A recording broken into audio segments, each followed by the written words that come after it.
we're here to learn about. I'll turn things over to Michael.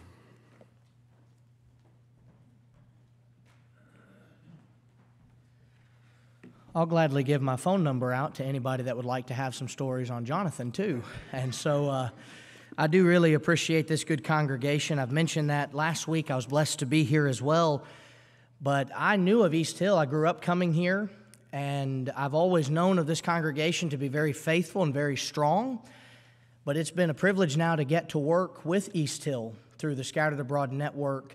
And that's where Jonathan and I really got to know each other better. And I really do appreciate him. And I know that you all know how blessed you were to have him as a minister for the time that he served. I know you feel blessed now to have Caleb and Kaylin here. And it's just a blessing to work in the kingdom together. And that's what we're all trying to do and striving to make it to heaven where we can live in eternity with our Savior.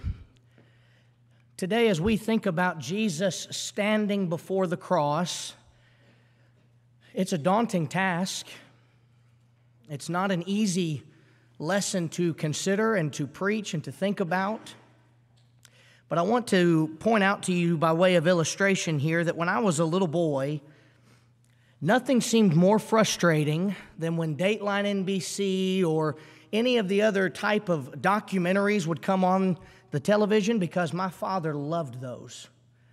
And I made this one up, by the way. This isn't a real one, but I just thought I'd make one up and show you, because you see these all the time. Crime Time or Dateline NBC, Investigative Discovery, and every week it's like a new murder has occurred within the last week. They've made a really good production and documentary about what happened, and my father had to watch every one of them.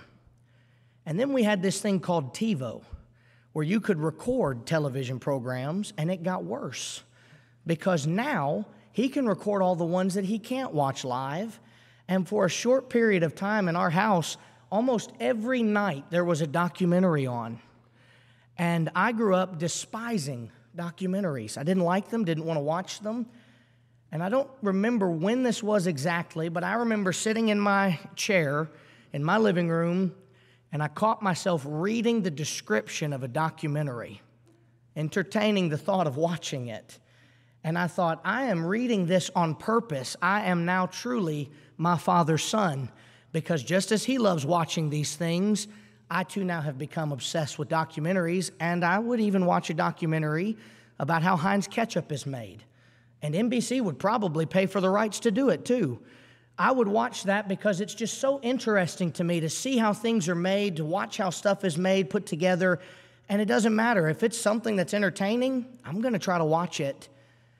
But when you and I think about the betrayal of Jesus, there's not going to be a documentary put together where the Roman soldiers will be asked what happened, their thoughts on the situation.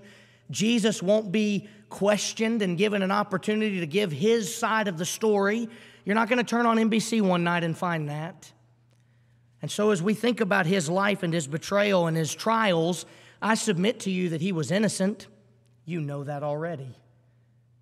You're not surprised to know that Jesus was not guilty of what he was accused of doing. But as we look together this morning, the Bible does give us documentation on what happened. It details from the moment that he is taken to even the moment before he's nailed to the cross. And let's begin over in John chapter 18 together. And I want you to consider 5 betrayals that we find in these passages. John 18, verses 1 through 11. We first find a betrayal of knowledge. The Bible tells me that when Jesus had spoken these words, he went out with his disciples over the brook Kidron, where there was a garden, which he and his disciples entered. But verse 2 tells me something else that maybe you've never thought about before. And Judas, who betrayed him, also knew the place. He also knew the place, for Jesus often met there with his disciples. Can you imagine taking the knowledge of a place of solace and using it for betrayal?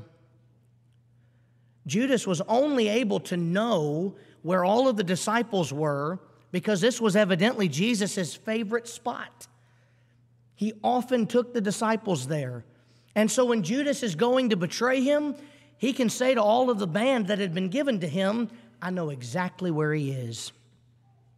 He'll be in this garden. Several years ago, we were coming back from a debate that my father had held, and we broke down in the middle of nowhere. And we had to stay in Jackson, Tennessee after we finally made it back to civilization. And the only place we could stay at was the Econo Lodge. And when we got our room number, we drove over behind the hotel and we started to walk towards it. And I said, well, the lights are on. That's strange. The TV's on. That's a little bit more strange. Somebody's sitting on the bed. That's even more strange. That's the strangest of all, right? I found out somebody had broken into that room and they were squatting there. Because I go back to the front desk and said, hey, somebody's in our room. I think you gave us the wrong room number. And she said, no one's supposed to be in room 120. Well, why don't you just go into 220 then? And I thought, is there going to be someone in there too? I mean, you apparently don't know who's staying here this week. Don't know how they even got in. We didn't feel very safe that night. I kept thinking, I'm going to wake up and that guy's going to be in my room going, hey man, the door was open. I don't know what you're talking about, me being in here being a problem. I have 120 now, I've claimed 220. When you're supposed to feel safe at a place, you shouldn't have a fear that somebody's going to come in and take away that safety. Judas took the knowledge that he had been granted as a disciple and he used it against Jesus to go and betray him. But you also have what we find to be a betrayal of doctrine. When you look at the religious leaders, the chief priests, and all that were involved in trying to give people what was a religious understanding about spirituality, they had one goal according to the Old Testament. It was to point to the Messiah. It was to point to Jesus who was coming. And yet we're told on multiple occasions that they didn't like Jesus. In fact, in John 18 and verse 3, it says, Judas, having received a detachment of troops and officers from the chief priests and Pharisees. The very people that are supposed to be about promoting Christ are the ones that tell Judas, you come bring him to us, we're going to put him to death. Now, I know that Jesus needed to die. Please don't misunderstand me here. I know that. But I also know what their obligation was supposed to be according to the doctrine that they held to. And they didn't uphold it properly. They betrayed what the doctrine said. There was a Messiah, he was coming, and they rejected him as such. Nope, we don't want to believe it's Jesus, let's kill him. Why? I can tell you exactly why they wanted Jesus to die. Jesus had amassed quite a following and had taken away from their own group of followers. So let's put him to death. Number 3, you find a betrayal of duty. In verse 5, the Bible tells me that they said, we're seeking Jesus of Nazareth, and he answered and said, I am he. And Judas, who betrayed him, also stood with them. I don't know if you know offhand and by memory the requirements of a disciple of Christ that are listed in Matthew chapter 10. But in Matthew 10, verses 6 through 10, really verses 5 through 15, but for sake of time, verses 6 through 10, we're given information on what Jesus told his disciples when he called them. And in verse 8 it says he wanted them to heal the sick, to cleanse the lepers, to raise the dead, cast out demons. Freely you have received, freely give. But, verse 9, provide neither gold, nor silver, nor copper in your money belts, nor bag for your journey, 2 tunics, nor sandals or staffs, for a worker is worthy of his food. As a little boy, I always thought, when I read John chapter 12, verses 4 through 6, that Judas was stealing from the disciples' own money, that they had pooled their resources together when they set out to serve Christ. All of them said, well, here's what I have to my name, here's what I have, let's put that in the money bag and let's hit the road. That's not what happened. Judas stole specifically from God. Judas was a thief of the Lord's money, completely denying what he had been commanded to do. All the way back in Matthew 10, we find a principle of a worker of the Lord being worthy of being paid for being such. And Judas took those funds for himself improperly. Number 4, you have a betrayal of even Judas himself. I know I'm not about to suggest to you that Judas is a good individual for what he did here, because we know he's not. But we can't lie to ourselves and act as if he's not a victim in this as well. Why did Judas do what he did? What's the main reason? Simply put, he convinced himself that selling Jesus for 30 pieces of silver was going to give him some type of fulfillment. It was going to give him some type of contentment. Who's the one that convinces us of such things? That'd be the devil. The devil's the one that comes to me or you and tells us, if you just do this, you'll be happy. If you just do this, you'll finally be free. And so Judas did it. In fact, we're told by Luke, in Luke 22, verses 3 through 6, that Satan entered into Judas. And I don't think that means that Satan moved him with controls and told him exactly what he wanted to do, and that Judas had no free will. But I think it's likened unto what we read about in John 8:44, where it says, you're of your father the devil, and the desires of your father you want to do. When Satan entered into Judas, he began to serve Satan instead of Christ. And why? He wanted money. What will you give me if I deliver him unto you? What will you give me? We'll give you 30 pieces of silver. How about that? Sounds fair, sounds reasonable. But in Matthew chapter 27, and verses 1 through 5, after Jesus' death sentence has been pronounced, Judas goes back to those religious leaders and says, take this money back. I don't want this anymore. And they said, we're not taking it back. And Judas then went out and hung himself. Do you think the devil told him that was how it was going to end? You think the devil was up front with Judas and told him, hey, if you do this, you're going to die? I doubt that was how it was presented. And here's Judas, at once a called disciple, now dead, betrayed by the very master he had been serving. But number 5, when we think about his betrayal here in John chapter 18, in verses 6 through 11, we find betrayal of God's image. In Genesis 1:26, we're told, man is made in the image of God, that everything we possess belongs to him. All attributes and likeness is attributed to God. And Jesus here in John 18 is being betrayed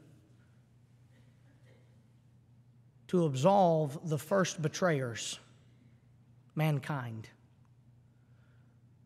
who had been made in the image of God, placed into a garden with no problems, no difficulties, no issues, and like Judas, were betrayed themselves.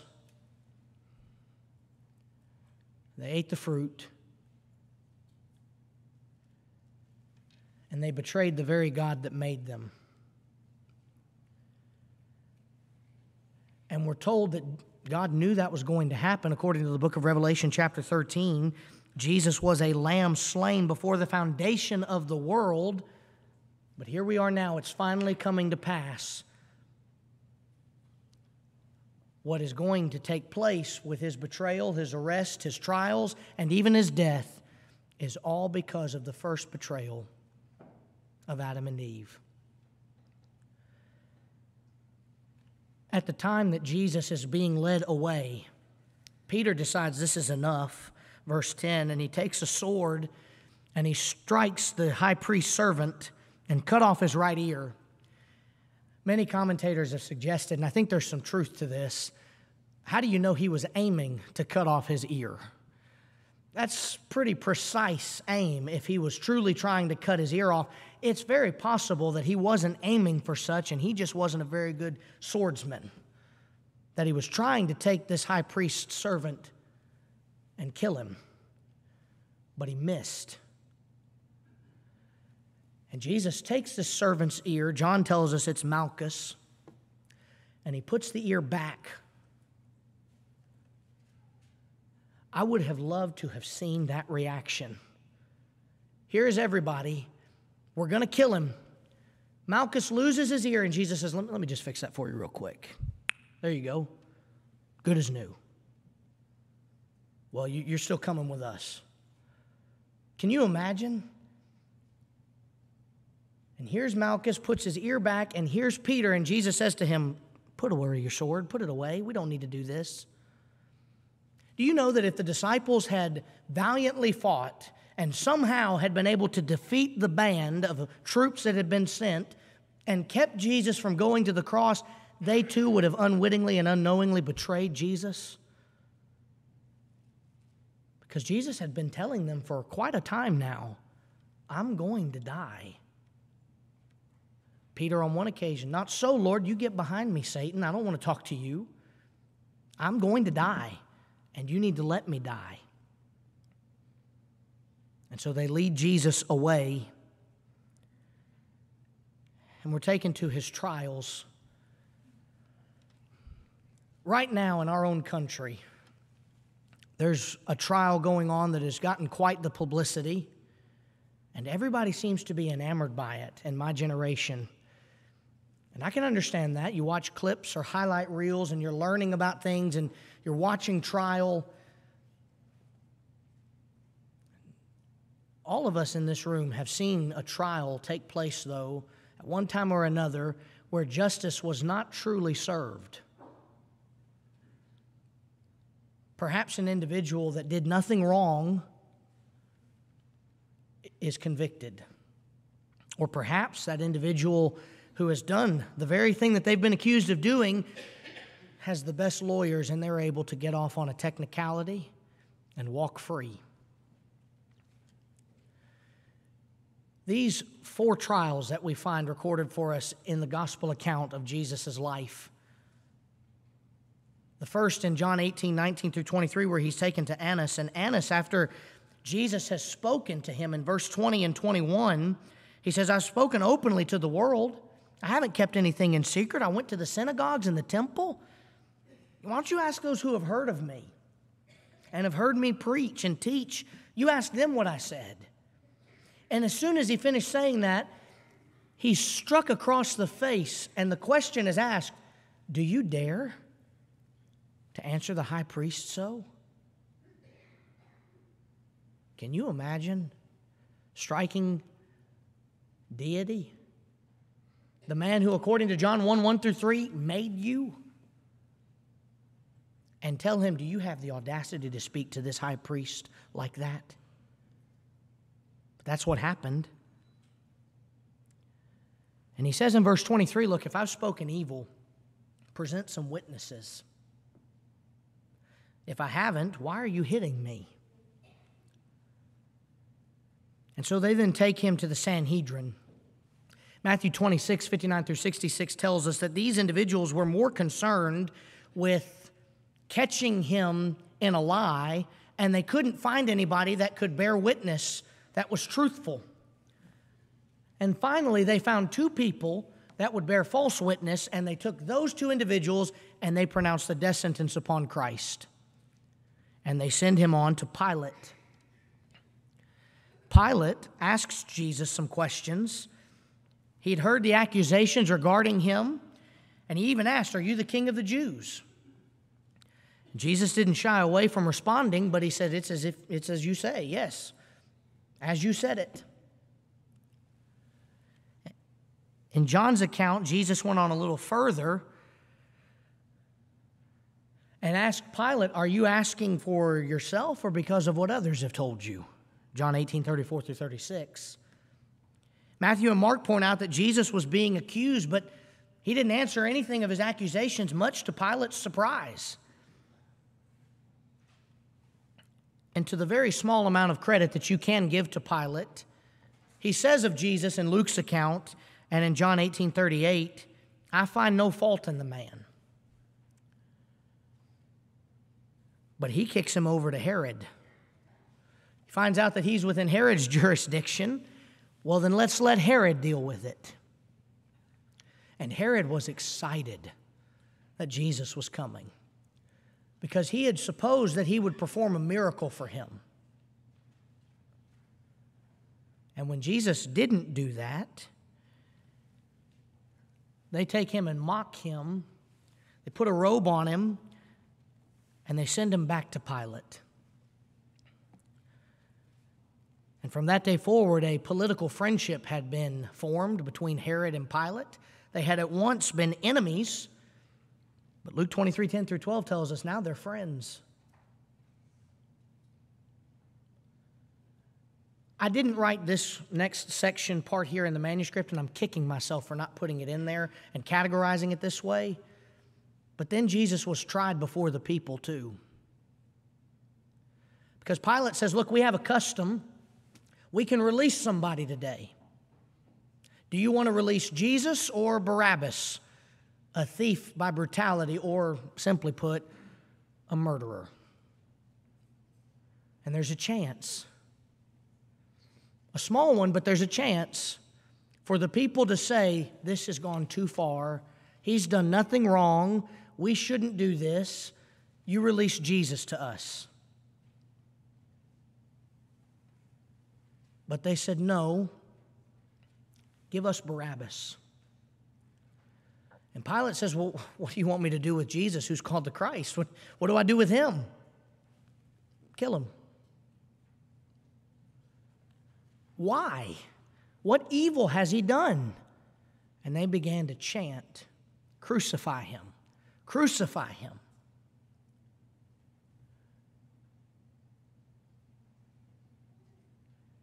Have you ever been in a sporting arena where a chant starts? Oftentimes you'll hear the words defense shouted over and over again by fans when their team is on defense. And usually it starts with a small group of people. They began to chant defense, defense, defense. And then all of a sudden the entire arena can be heard to be saying this. Can you imagine all of the people that day when one individual or a few shouted out, crucify him, and everyone else said, that's a great idea. Let's do that. And they began chanting as a mob for the murder of an innocent man. Crucifixion was supposed to be capital punishment. It was supposed to be dealt out to people who had done wrong. And Pilate had said, I find no fault in the man, and yet he said, you know what, okay, we'll crucify him. Wayne Jackson wrote years ago that there are 7 reasons why Jesus was tried illegally. Number 1 was that he was arrested at night. That wasn't allowed by law. Number 2, the Sanhedrin wasn't able to instigate charges, and they did that. And the requirement of 2 witnesses testifying in agreement had not been met. Also, the court didn't meet in the regular meeting place of the Sanhedrin as required by Jewish law. Christ wasn't permitted a defense.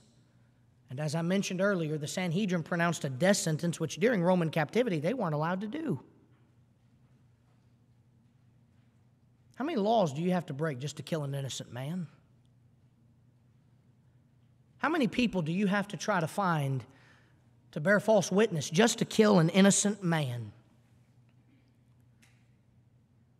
Jesus would then be punished.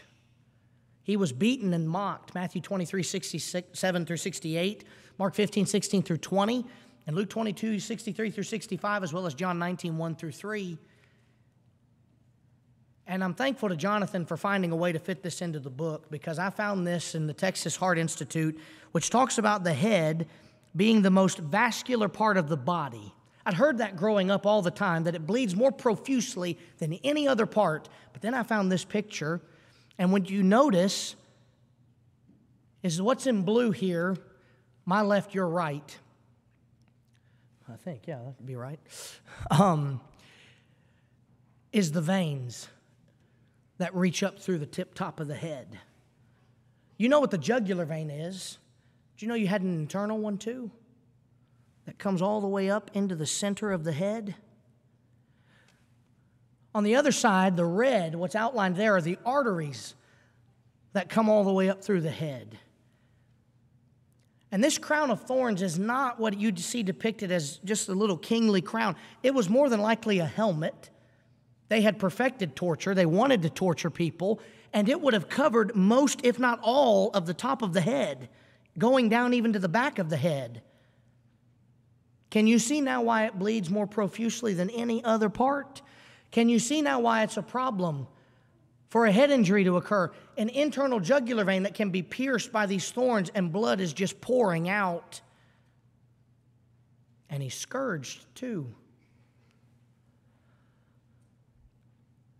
Dr. Lee G. Thomas is recorded as saying that Jesus more than likely went through what we call hematodrosis or hematodrosis, whatever you pronounce it as. But it's a skin condition that takes place due to extreme stress where the capillaries in the body burst and you begin to sweat drops of blood.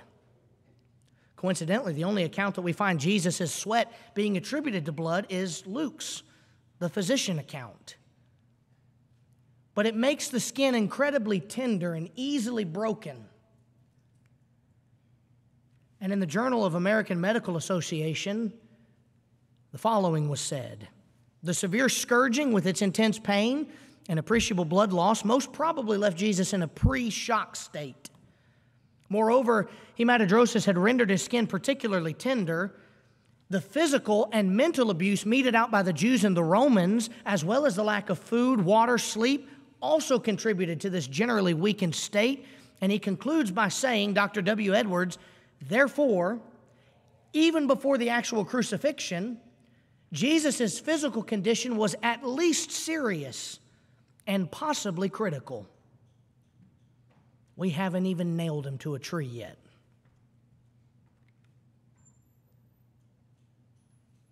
That whip would have what we call a cat of nine tails.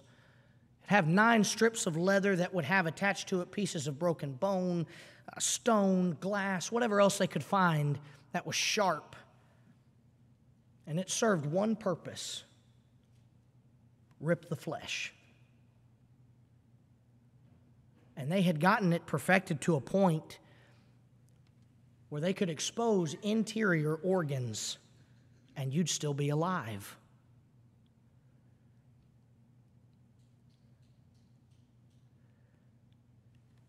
And now they tell Jesus, you carry your cross. We conclude with his walk to Calvary, and he couldn't carry his own cross. It doesn't say he wasn't willing. John 19:7 simply says that we have a law. According to our law, he ought to die because he made himself the Son of God. And we find in verse 17, he bearing his own cross went out to the place of a skull, in the Hebrew, Golgotha.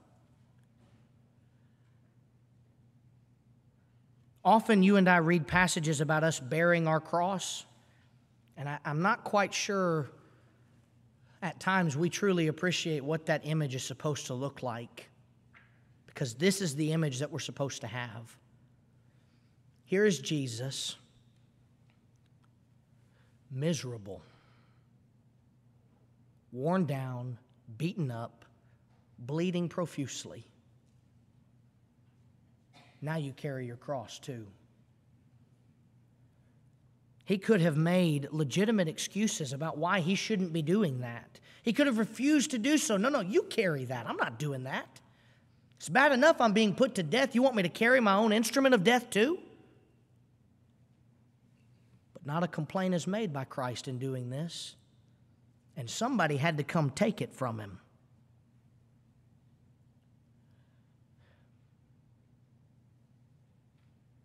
What an amazing picture of servitude.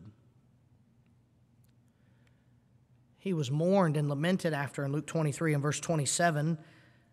A great multitude was following. I don't know how many people that was, but this is where the religious leaders' problem really lied with Christ. You have a following that we want. We'll get rid of you.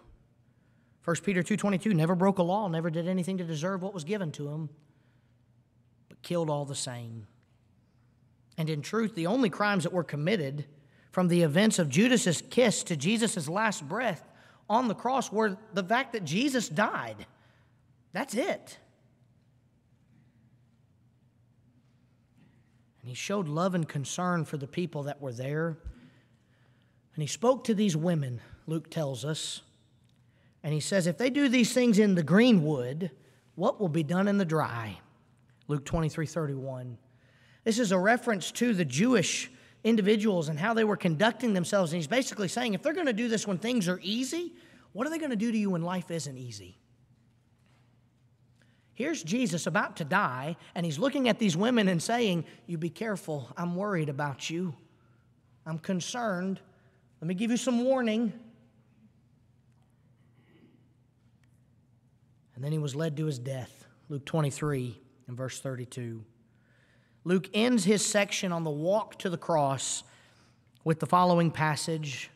There were two others also, criminals, led with him to be put to death. I don't think Luke phrased it that way on accident. There were two others also, criminals. Should have been three. Barabbas should have been with them. Jesus is then led to die. Aren't you glad, though? Because what would our story be if he wasn't? What would the end result of mankind be if he hadn't died? As we think about some text takeaways that we need to consider, number one, when you and I follow Satan, we always end up betrayed. There's never a time where Satan tells me the truth when he tries to get me to sin. There's really never a time when Satan tells me the truth, according to John 8:37 through 44. When he speaks a lie, he speaks from his own resources because he's a liar and the father of it. Judas was duped, bamboozled, and betrayed. And so have we all at times. Number two, we are the reason Jesus was put to death. All of this was done according to what we read in the text by the religious leaders, chief priests, Pharisees. But in reality, it was because of me.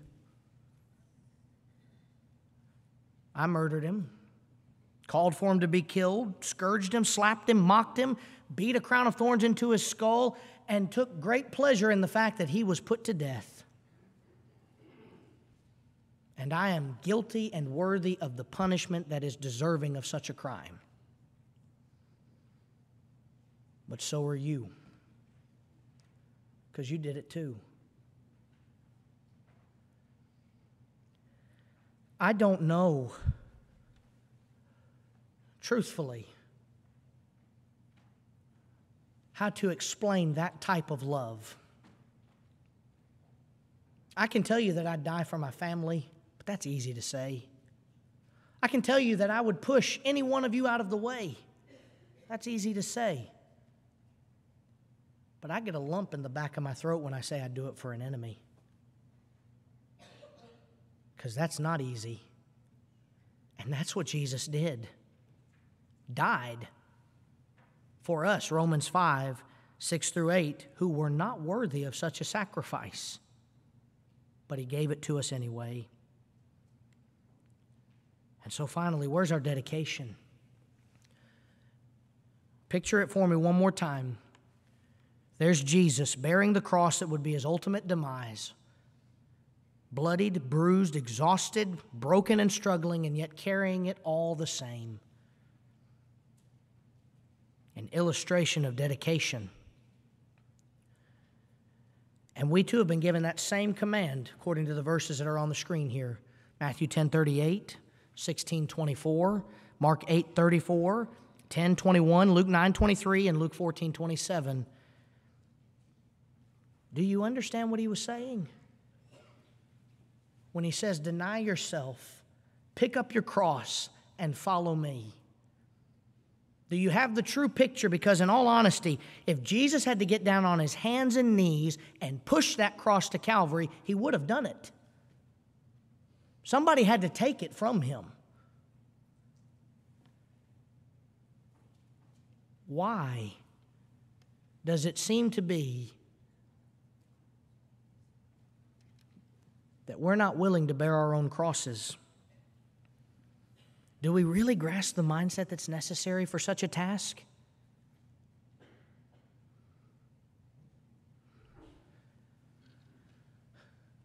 I know very little about raising grown children because mine are still small.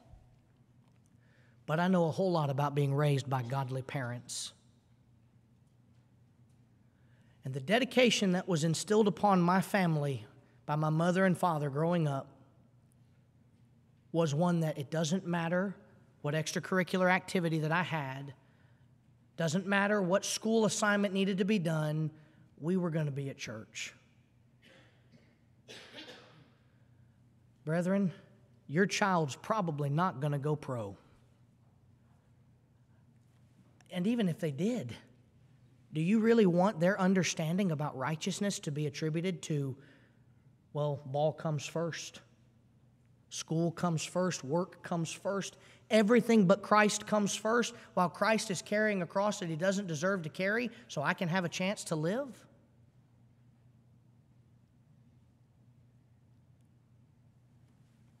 Pick up your cross, deny self, and follow me.